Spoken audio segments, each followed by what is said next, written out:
તારે તો હમણાં તરત જ આવી જાય સીધું. અમારે અલ્પેશભાઈ ને હું સમજવું.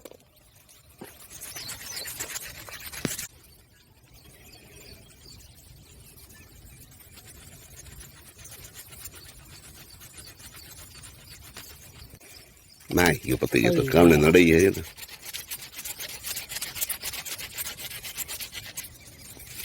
અમે કડાઈ આ રીતે જ હતું. ભૂંગળા નાખીને એટલો જ ઝરકો પડી ગયો. આપો આપો સર. તમે જો ભાઈ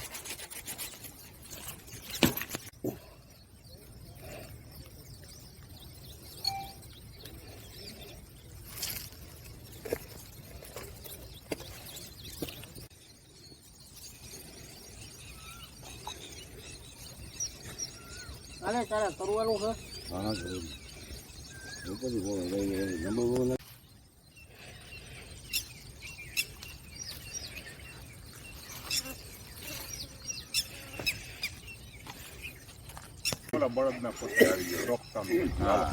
આવી રીતે હેરાન થઈને મરે.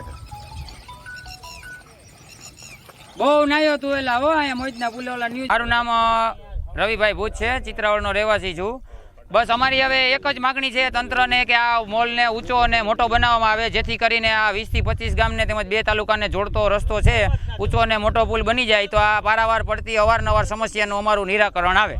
શું કહેશો? અનેકવાર રજૂઆત કરવા છતાં કોઈ નક્કર પગલાં લેવામાં નથી આવતા. અમે મુખ્યમંત્રીશ્રીને તેમજ ધારાસભ્યશ્રી, સાંસદ સભ્યશ્રીને અનેકવાર રજૂઆત કરેલી છે, પણ આજ દિવસ સુધી અમારી કોઈ પણ જાતની કોઈ સમસ્યાનું નિરાકરણ આવ્યું નથી. બસ અમારી હવે એક જ રજૂઆત છે ગામજનોની તેમજ આજુબાજુના ગામ લોકોની અને 2 તાલુકાના માણસોની કે આ તાત્કાલિક ધોરણે ઊંચો અને મોટો પુલ બનાવી દે, જેથી કરીને કાયમી પડતી સમસ્યાનું નિરાકરણ આવી જાય.